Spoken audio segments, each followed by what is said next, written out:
Hi friends, இப்போ நம்ம Muthazhagu சீரியலோட review தான் பார்க்க போகிறோம். வாங்க வீடியோக்குள்ளே போகலாம். இதில் ஃபஸ்ட்டு சீன்லேயே ஒரு பக்கம் என்னடானா மீனாட்சி இருக்கிறதுனால தான் பேச்சியோட உடம்பு குணமாயிருக்குன்னு சொல்லிட்டு நர்ஸே சொன்னதுனால அஞ்சலி இதுதான் தனக்கு கிடைச்ச சரியான வாய்ப்புன்னு சொல்லிட்டு அதை பயன்படுத்திக்கிட்டு இதுக்கப்புறமா மீனாட்சியை உங்ககிட்ட இருந்து நான் பிரிக்கவே மாட்டேன் அப்படின்னு சொல்லிட்டு ரொம்பவே சென்டிமெண்டலாக மீனாட்சியை பேச்சியோட கையில் கொடுத்துட்டு ரொம்பவே எமோஷனலாக பேசிட்டு இருக்க. அப்போ இதை பார்த்துட்டு ஸ்வர்ணம் கூட அஞ்சலியை பற்றி ரொம்பவே நல்ல விதமாக யோசிக்க ஆரம்பிக்கிறது மட்டும் இல்லாமல் இதுக்கு முன்னாடி அஞ்சலி பண்ண காரியங்கள் எல்லாத்தையுமே மறந்துட்டு அஞ்சலி கிட்ட ரொம்பவே நல்ல விதமா நடந்துட்டு இருக்காங்க. அது மட்டும் இல்லாம இந்த மாதிரி தன்னோட அம்மாவையே எதிர்த்து நீ வந்திருக்க, அதனால உன்னோட அம்மாவுக்கு கால் பண்ணி பேசுன்னு சொல்லிட்டு அவங்க மேல கொஞ்சம் அக்கறையாவும் பேசிட்டு இருக்க. அதே மாதிரி பேச்சியுமே பூமியோட லைஃப்ல உனக்கு என்னால உரிமையை வாங்கி கொடுக்க முடியலனாலும் மீனாட்சியோட அம்மான்ற விதமா என்னோட உயிர் இருக்கிற வரைக்கும் நீ என் கூடயே என்னோட அடைக்கலத்துல வாழலான்னு சொல்லிட்டு இதுக்கப்புறமா என்னானாலும் தன்னோட வீட்லயே அஞ்சலி இருக்கிற முழு பெர்மிஷனை கொடுத்துடுறாங்க. உடனே இதை கேட்டுட்டு அஞ்சலி இன்னுமே கொஞ்சம் நிம்மதி அடைகிறாங்க. ஆனா இன்னொரு பக்கமும் இந்த மாதிரி நடந்துட்டு இருக்க விஷயம் எதுவுமே தெரியாத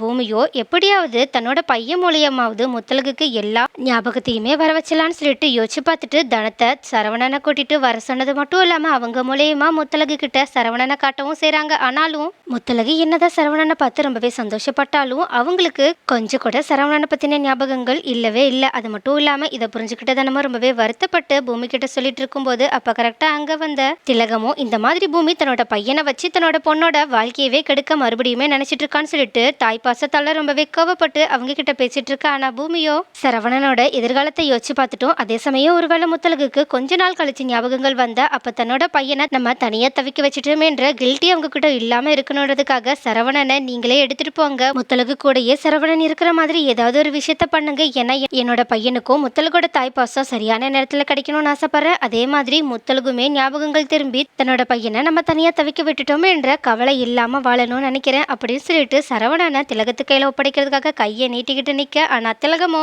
நடந்த விஷயத்தால ஏற்கனவே பூமி மேலையும் பேச்சோட குடும்பத்து மேலையும் கோபமா இருக்கனால அவங்க என்ன பேசுறோன்னே தெரியாம சரவணன் எங்களுக்கு பாரம், அது மட்டும் இல்லாம சரவணனும் சரி உங்களோட குடும்பம் நீங்கன்னு எல்லாருமே என்னோட பொண்ணை இது வரைக்கும் கஷ்டம் தான் படுத்திருக்கீங்க, அதனால இதுக்கப்புறமா என்னோட பொண்ணு என்னோட பொண்ணாவே என்னோட வீட்டுல இருந்துட்டு போட்டும், உங்களோட எந்த உறவும் அதே மாதிரி உங்களால கிடைச்ச எந்த உறவும் என்னோட பொண்ணுக்கு தேவையே கிடையாதுன்னு சொல்லிட்டு சரவணன்னா பாரோன்ற மாதிரி மீனிங்ல பேச. உடனே இதை கேட்டுட்டு தானே ரொம்பவே வருத்தப்பட்டு நிக்க. ஆனா பூமியோ இந்த மாதிரி தன்னோட பையனை இப்படி தானே சொல்றதை கேட்டுட்டு ரொம்பவே கோவப்பட்டது மட்டும் இல்லாம இது வரைக்கும் பொறுமையா இருந்ததெல்லாம் போதும்னு சொல்லிட்டு முடிவெடுத்துட்டு திலகத்துக்கிட்ட போதும் இதோட நிறுத்திக்கோங்க, நீங்க இது வரைக்கும் சொன்னது எல்லாத்தையுமே என்னால பொறுத்துக்க முடிஞ்சிச்சு, ஆனா என்னோட பையனை பத்தி இதுக்கு மேல நீங்க ஏதாவது ஒரு வார்த்தை பேசுனீங்க அப்புறம் நான் மனுஷனாவே இருக்க மாட்டேன். அது மட்டும் இல்லாம உங்களுக்கு வேணா என்னோட பையன் பாரமா தெரியல, ஆனா எனக்கும் சரி என்னோட முத்தழகுக்கும் சரி அவன் அப்படி தெரிய மாட்டான். அதுக்கும் மேல முத்தழகுக்கு எல்லா ஞாபகங்களும் மறந்த பிறகும் கூட என் பையனை பார்த்த உடனே அவங்க எப்படி ரியாக்ட் பண்ணாங்கன்றதையும் என்ன பேசினாங்கன்றதையும் உங்களால மறக்க முடியுமா? ஏன்னா என்னோட முத்தழகு நடந்த பிரச்சனையால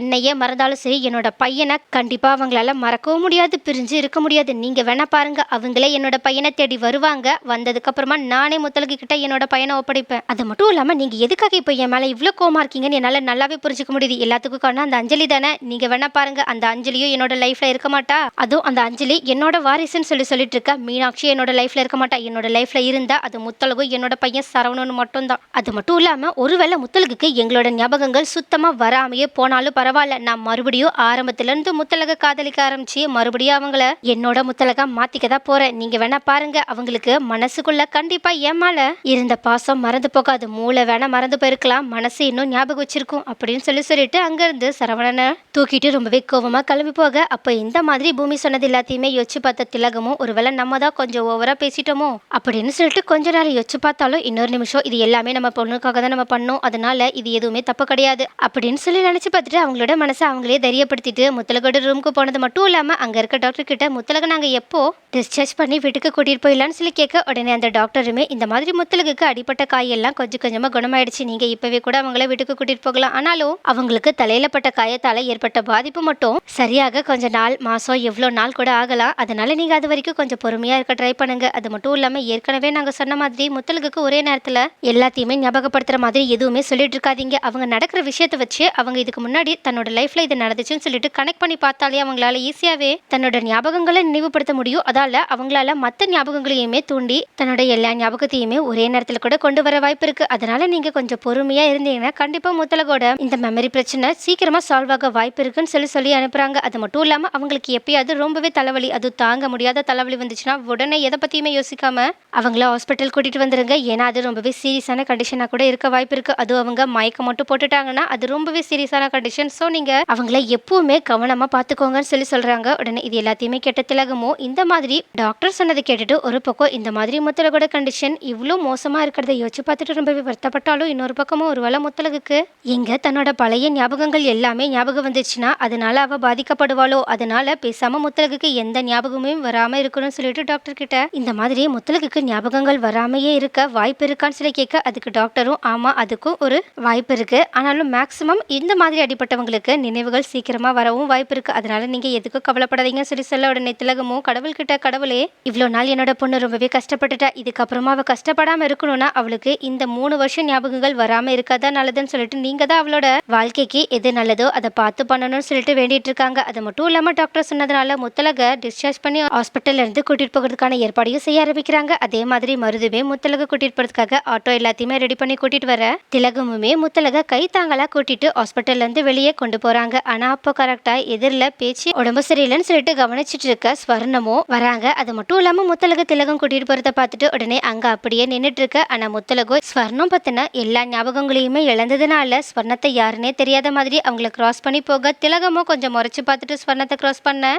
அப்போ முத்தலகு ஞாபகங்களை மறந்துட்டாங்க, அதனாலதான் இப்படி நடந்துக்கிறாங்கன்னு சொல்லிட்டு கொஞ்சம் கூட தெரியாத ஸ்வர்ணமோ இந்த மாதிரி முத்தலகு தன்னை மறுபடியுமே இக்னோர் பண்ணிட்டு போறத பார்த்துட்டு கொஞ்சம் கூட பொறுக்க முடியாம அங்கேயே நில்லு அப்படின்னு சொல்றாங்க. அப்போ இந்த மாதிரி திலகத்தை கூட்டிட்டு போற முத்தலகுமே யாரோ நிக்க சொல்றாங்கன்னு சொல்லிட்டு நின்று திரும்பி பார்க்க ஸ்வர்ணமா ரொம்பவே கோவமா நான் கூட உன்னை என்னென்னமோ நினைச்சேன், ஆனா நீ இந்த மாதிரி இவ்வளவு கீழ்த்தனமா நடந்துப்ப நான் யோசிக்கவே இல்லை, இந்த மாதிரி என்ன யாருன்னே தெரியாத மாதிரி இப்படி போறியே, நான் உனக்காக என்னெல்லாம் பண்ணிருப்பேன், உன் கூட நான் எப்படி எல்லாம் இருந்திருப்பேன், அதெல்லாம் நீ கொஞ்சமாவது யோசிச்சு பாத்தியா, உன்னை நான் என்னோட பொண்ணு மாதிரி தானே பார்த்து ஆனா உனக்கு அந்த நன்றி கொஞ்சம் கூட கிடையாதா, அப்படி இல்லைனாலும் பரவாயில்ல ஏதோ தெரிஞ்ச மாதிரி சும்மா பார்த்துட்டாவது போகலாம்ல, ஆனா நீ இப்படி கொஞ்சம் கூட கண்டுக்காம போனா என்னோட மனசு எப்படி கஷ்டப்படும் கூட கொஞ்சம் கூட புரிஞ்சுக்காம இப்படி நடந்துக்கிறையே, உன்கிட்ட தான் நான் தகுதிக்கு மீறி நிறைய அன்பை எதிர்பார்த்துட்டேன் நினைக்கிறேன் அப்படின்னு சொல்லிட்டு ரொம்பவே கோவப்பட்டுட்டு இதுக்கப்புறமா நீ யாரோ நான் யாரோ, இதுக்கப்புறம் நீயே என்ன வந்து உரிமையோட கூப்பிட்டாலும் நான் கண்டிப்பா உன்னை திரும்பி கூட பார்க்க மாட்டேன், அது மட்டும் இல்லாம இப்ப நீ பண்ற விஷயத்த நான் என்னைக்குமே மன்னிக்கவே போறதில்லன்னு சொல்லிட்டு அங்கிருந்து கோவமா கிளம்பி போறாங்க. ஆனா இந்த மாதிரி ஸ்வர்ணம் முத்தலகு கிட்ட பேசினதை கேட்ட திலகமோ ஐயோ இப்ப முத்தலகு என்ன நம்ம கிட்ட கேட்க போறாளேன்னு சொல்லிட்டு அவங்கள பார்க்கும்போது ஆனா முத்தலகு இவங்க எதுக்காக இப்படி புரியாம பேசிட்டு இருக்காங்க, அது மட்டும் இல்லாம இவங்க யார்கிட்ட பேசிட்டு இருக்காங்க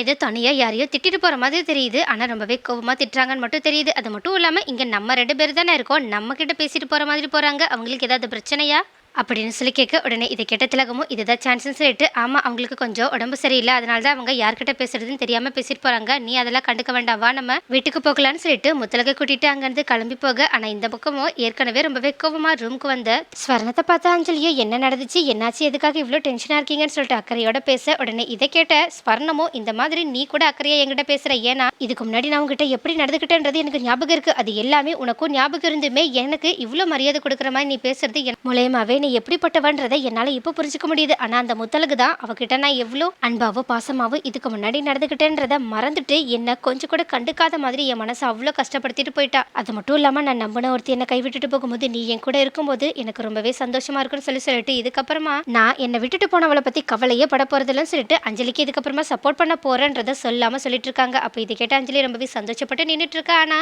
கரெக்டா சூச மூலயமா பேச்சு ஹாஸ்பிட்டல்ல அட்மிட் பண்ணிருக்க விஷயம் தெரிஞ்சு உடனடியா அங்க சரவணனை தூக்கிட்டு வந்த பூமியோ இந்த மாதிரி ஸ்வர்ணம் முத்தலகை பத்தி ரொம்பவே தப்பா பேசினது மட்டும் இல்லாம அஞ்சலி கிட்ட அவங்க ரொம்பவே நல்ல விதமா பேசி அவங்கள ஏத்துக்கிட்ட மாதிரி நடந்துக்கிறத பார்த்துட்டு ரொம்பவே கோவப்பட செய்றாங்க. அது மட்டும் இல்லாம அதே சமயம் பேச்சியுமே அஞ்சலிய மீனாட்சிக்காக தன்னோட மருமகள் மாதிரி ட்ரீட் பண்றதை பார்த்துட்டு ரொம்பவே கோவப்பட்ட பூமியோ ரொம்பவே ஆத்திரத்தோட சரவணனை தூக்கிட்டு உள்ள வந்தது மட்டும் இல்லாம அங்க இருக்கிற பேச்சுக்கிட்டையும் ஸ்வர்ணத்துக்கிட்டையும் உங்களால எப்படி இவ்வளவு சீக்கிரம் முத்தலகை பத்தி இப்படி தப்பா யோசிக்க முடிஞ்சிச்சுன்னு என்னால புரிஞ்சுக்க முடியல, நீங்கெல்லாம் முத்தலகை எப்படிதான் யோசிச்சீங்களோ எனக்கு தெரியல, ஆனா நடந்த இந்த விஷயத்து மூலயமா நான் ஒரு விஷயத்த நல்லா தெரிஞ்சுக்கிட்டேன், நீங்க எல்லாருமே சுயநலக்காரங்க, உங்களுக்கு மீனாட்சி வேணும் உங்களோட குடும்ப வாரிசு வேணும்ன்றதுக்காக உங்க கூட அன்பா பழகின முத்தலகியை ஒரே நிமிஷத்துல உதறி தள்ளிட்டீங்க, அது மட்டும் இல்லாம இந்த மாதிரி நம்மளோட குடும்பத்துக்கும் சரி எனக்கும் சரி எவ்வளவு அவமானத்தை தேடி தந்தா அப்படின்றது உங்களுக்கு நல்லா தெரிஞ்சிருந்துமே மீனாட்சிக்காக போய் இவ்வளவு நீங்க ஏத்துக்கிட்டீங்களே, உங்களெல்லாம் நான் என்ன சொல்லுவேன், அது மட்டும் இல்லாம இவ்வளவு நான் எவ்வளவு கஷ்டப்பட்டிருக்கேன்றது உங்களுக்கே நல்லா தெரியும்ல, அப்படி தெரிஞ்சிருந்துமே உங்களால எப்படி அது எல்லாத்தையுமே மறந்து ஒரே நிமிஷத்துல இவ்வளவு ஏத்துக்க முடிஞ்சிச்சு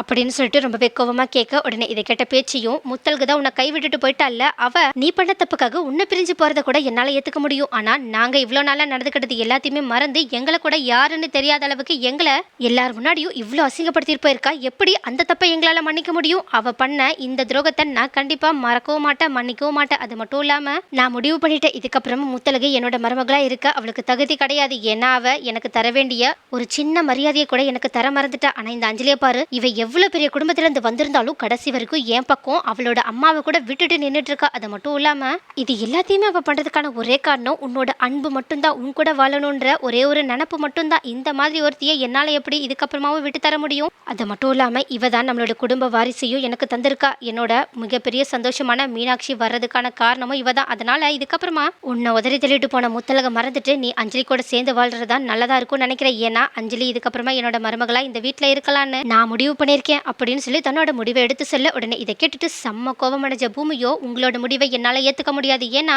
நீங்க எவ்வளவு பெரிய தப்பான முடிவை எடுத்திருக்கீங்கன்னு உங்களுக்கு இன்னும் புரியல. அது கொஞ்ச நாளையே உங்களுக்கு புரிய வரும். அது மட்டும் இல்லாம கண்டிப்பா என்னால இந்த அஞ்சலி கூட சேர்ந்து வாழவும் முடியாது. அதே சமயம் மீனாட்சியை என்னோட பொண்ணா ஏத்துக்கவும் முடியாது. உங்களோட வாரிசா நீங்க வேணா மீனாட்சியை வச்சுக்கோங்க, எனக்கு அவ தேவையில்ல. எனக்கு என்னோட ஒய்ஃப் முத்தழகும் என்னோட பையன் சரவணனும் மட்டும் போதும். அது மட்டும் இல்லாம அஞ்சலியும் மீனாட்சியும் இருக்கிற வீட்டுக்கு நானும் வரப்போறதில்ல, இது என்னோட முடிவு அப்படின்னு சொல்லிட்டு பேச்சோட முடிவை எதிர்க்கிற மாதிரி ஒரு ஸ்ட்ராங்கான முடிவை சொன்னது மட்டும் இல்லாம தனக்கு துரோகம் பண்ண அஞ்சலியோட கண்டிப்பா தான் சேர்ந்து வாழவே மாட்டேன்ற முடிவை ஸ்ட்ராங்கா சொல்றாங்க. அப்ப இதை கேட்டுட்டு பேச்சு, உனக்கு துரோகம் பண்ணது அஞ்சலி மட்டும் கிடையாது, முத்தழகும் தான். ஏன்னா முத்தழகு நடந்த விஷயத்தால உன்னை கூட ஏன் எங்களை கூட யாருன்னு தெரியாத அளவுக்கு எங்க கிட்ட நடந்துக்கிறான்னா அப்போ அவ மேலேயும் தப்பு இருக்குன்னு தானே அர்த்தம். அது மட்டும் இல்லாம அஞ்சலி துரோகம் பண்ணான்னா அது உன்னை அடையணுன்ற ஒரே காரணத்துக்காக தான். ஆனா முத்தழகு பண்ண துரோகம் உன்னை விட்டு விலகிறதுக்காக அப்படின்னு சொல்ல உடனே இதை கேட்ட பூமியோ, முத்தழகு எனக்கு மனசார கூட துரோகம் பண்ண மாட்டாங்க. இப்போ அவங்க நடந்துக்கிறதுக்கான காரணமே அவங்களோட நினைவுகள்ல நானோ சரவணனோ நீங்களோ யாருமே கிடையாது. ஏன்னா அவங்க 3 வருஷ ஞாபகங்களை இழந்துட்டாங்க அப்படின்னு சொல்லிட்டு முத்தழகோட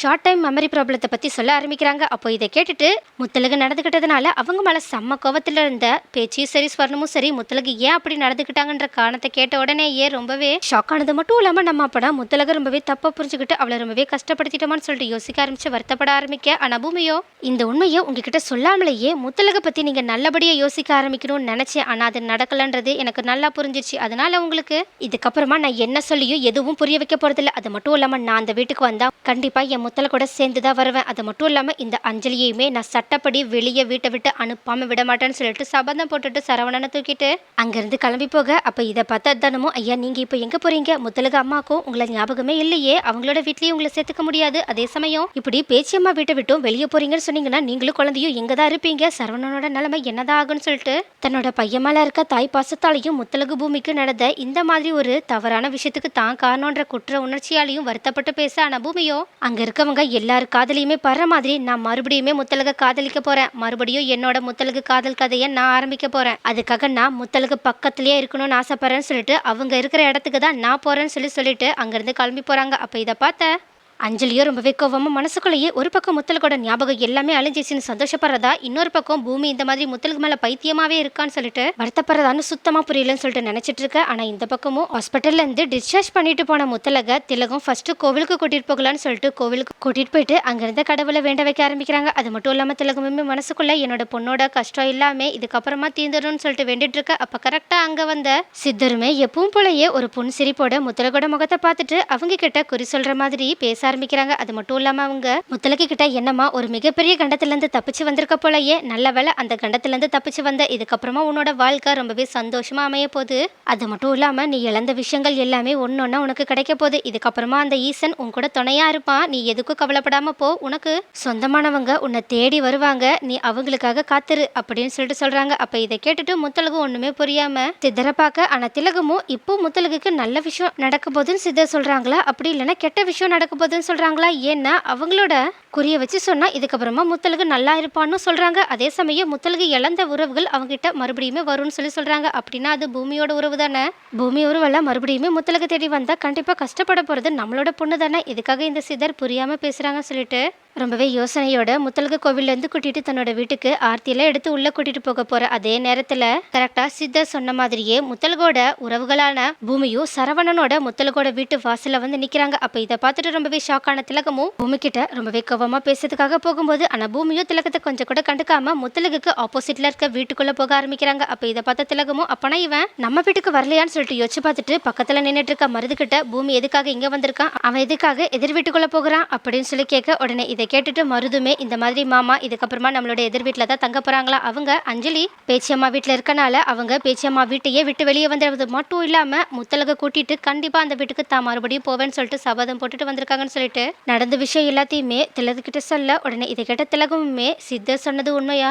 நடக்க போதா என்ன, ஏன்னா அவங்க சொன்ன மாதிரியே முத்தலகோட உறவுகளான பூமியும் சரவணனும் முத்தலகு பக்கமே வந்துட்டாங்க. ஆனாலும் இவங்க 2 பேரும் வந்தாங்கன்னா கண்டிப்பா முத்தலகு வருத்தம் தானே படுவா. எப்படி அந்த சித்தர் இதுக்கப்புறமா முத்தலகு சந்தோஷமா வாழ போறாங்கன்னு சொன்னாங்க, ஒண்ணுமே புரியலையேன்னு சொல்லிட்டு குழப்பத்தோட இருக்க. ஆனா பூமியோ நான் கண்டிப்பா முத்தலக மறுபடியும் என்னோட காதலால குணப்படுத்த போறேன், அது மட்டும் இல்லாம முத்தலக என்கிட்ட இருந்து யாராலையும் பறிக்க முடியாது, நானும் அதுக்கு அனுமதிக்க மாட்டேன்னு சொல்லிட்டு முத்தலகு வீட்டு வாசலையே பார்த்து நின்றுட்டு இருக்க. ஆனா முத்தலகோ இந்த மாதிரி பூமி எதிர் வீட்டுக்கு வந்திருக்கத பார்த்துட்டு மனசுக்குள்ளேயே எதுக்காக இவங்க நம்மள சுத்தி சுத்தி வர்ற மாதிரி தெரியுது, அது மட்டும் இல்லாம இவங்களை பார்க்கும்போது நமக்கு ஏதோ ஒரு உணர்வு வர்ற மாதிரி தெரியுதே, இவங்க யாருன்னு ஒண்ணுமே புரியலன்னு சொல்லிட்டு குழப்பத்தோட நின்றுட்டு இருக்காங்க. நெக்ஸ்ட் என்ன நடக்கும், பூமி நினைச்ச மாதிரியே தன்னோட காதலால முத்தலகுக்கு எல்லாத்தையுமே ஞாபகப்படுத்த போறாங்களா என்ன, ஏன்னா சித்தர் சொன்ன மாதிரியே முத்தலகோட உறவுகள் முத்தலகை இப்ப தேடி வந்துட்டாங்க. சோ இதுக்கப்புறமா முத்தலகு தன்னோட எல்லா ஞாபகத்தையுமே வர வச்சு தன்னோட பிரச்சனைகள் எல்லாத்தையுமே தீர்க்க போறாங்களா என்ன, அடுத்து என்னதான் நடக்க போகுது, முத்தலகுக்கு எப்பதான் இழந்த ஞாபகங்கள்லாம் திரும்ப வரப்போகுது, அப்படி மட்டும் வந்துருச்சுன்னா அஞ்சலியோட நிலைமை என்னதான் ஆகும், மீனாட்சிக்காக அஞ்சலியை ஏத்துக்கிட்ட பேச்சையோ உண்மை தெரிஞ்சா